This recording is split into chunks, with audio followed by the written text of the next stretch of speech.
Greene, questions for Garrett? Greg? So Garrett, evaluate, not just today, maybe a little bit today, but just the spring as a whole for you. What'd you think of yourself? Yeah, I think spring was kind of just about getting better. Not so much, how if we beat the defense every play or every period. Really just about how I got better and how the offense got better. And I think especially when you talk about the wide receivers, I think through the middle part they were kind of struggling getting open on man-to-man. But then you really saw a jump towards the last half of them really beating man coverage and against really good corners that we have. You talked a lot about improving your accuracy. Mm-hmm. Did you feel you did that this spring? Yeah, and I think the numbers show it. We chart every. TA had a good system this spring of charting every throw, whether it was a really good throw, just a good throw, a bad throw, and then just a miss. So we've tracked every throw I've had, in a live period, and I'll go tomorrow or Monday and kind of look at that, and then kind of find the plays that were the bad misses, and continue to work on those. Neil was just talking about it. Is it frustrating for you a game like this where the plays get blown dead so quick and you can't really run? Yeah, and the back judge kind of told me before that it was Coach Brown blowing him dead and not him, so don't get upset with him. But it's all part of a spring game. The spring as a whole, what have you learned the most about this team that you might not have known in, let's say, January? Yeah, I mean, I think I had a good pulse on the team and how they were, but I think that this group is just a group that loves ball. I mean, we could probably tee it back up here in 30 minutes and guys would be fired up to play, or we could tee it up tomorrow and guys would be fired up to play. So I think this group just genuinely loves football. How was your experience getting to know Pat White in particular? Obviously, former great quarterback here, kind of similar to you in a way and how your styles are. Yeah, no, he's a legend. Kind of right when I committed here, I really started watching his stuff and the things he could do. It was so electrifying and so just fun to watch. And I told him that today. He's really a legend and someone I look up to. Did he tell you anything after the game? Yeah, he told me that I'm a fun player to watch and he really enjoys watching me. So that was really cool to hear to someone that holds that much respect with me. Summer, not just you, maybe, but the team as a whole. What's the concentration level going to be?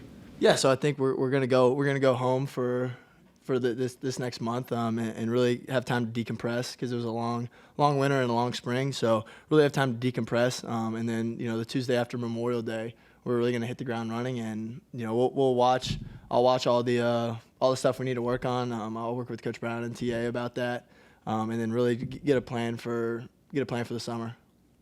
So much is made about the change of the vibe around the program over the last few years in particular. How would you characterize that? What have you noticed about a vibe change, especially with what the vibe has been this spring? How maybe it was different than even last year with the team, welcoming past greats back, the whole thing? Yeah, I think it's really cool, to have legends like Pat McAfee and Pat White back here because they're really the reason why West Virginia is this type of program. Guys dating back to the 60s are really what this program was built on. So it's really cool to have those guys back. Super happy that they were able to come here, and it was great that Pat McAfee got the dub today. Can you kind of give us an eval for Nico this spring and how he played today? Yeah, I think a lot of his development this spring especially has really gone to his work off the field. I mean, he's really like committed his basically life to being a better quarterback and being a quarterback. And to be successful at quarterback at this level, that's something you have to do. Like being a quarterback is your full-time job, whether it's in the classroom, on the field, in film. So he's really done. I'm really proud of him for that. Is his approach that he's taken to the game, and it showed today. Coach Brown just told us a little bit ago that the play that you're going to be most upset about is not catching that over the shoulder pass. Just take us through that play. What happened on that one? Yeah, we'll say the sun. I got a sun ball. No, yeah, no. I got to unhitch the trailer. I didn't get an extra stride, but P Fox threw a good ball. I just got to bring it down. You mentioned your stuff this summer. Time with your mom. Time in Milwaukee. Yeah, so I've been lucky enough that I've been able to catch 2 of my dad's games. I caught the one in Baltimore about 3 weeks ago, and then last week they were up in Pittsburgh. So luckily I've been able to catch I think 3 or 4 games this season. But I've kind of been so caught up in spring ball and stuff. I haven't really looked at the May schedule, but I'm definitely gonna go back home to hang out with my mom, and then kind of see a road trip that I want to go on. What did it mean to have Pat McAfee here and interact with him as a member of the media, national media that provides so much coverage for WVU? Yeah, I think it was great, and I think that it's kind of building back a bridge that some people burned with him. It was his first time back in forever, so it was really cool just to see him interact with me and then our players and our coaches and then the fans as well. I think everybody loved having him here, and would love to have him back. What's your relationship with Nico? Would you consider yourself kind of a mentor or a coach for him? Yeah, I think he's one of my best friends, and that goes far beyond like the field and stuff. And I think that allows us to work so well together. And I've learned a lot. I always talk about Daggy and JT about their preparation and how they took care of their bodies and how they studied film. So all the knowledge that I learned from those two great guys, I'm trying to pass on down to Nico, and then Nico will do the same with the younger quarterback. Through your mind last night as you see the guy you took the majority of your snaps from here taken off the board in the second round by Steele. Yeah, really cool. As a freshman, him and Sean Martin lived right across the dorm from me.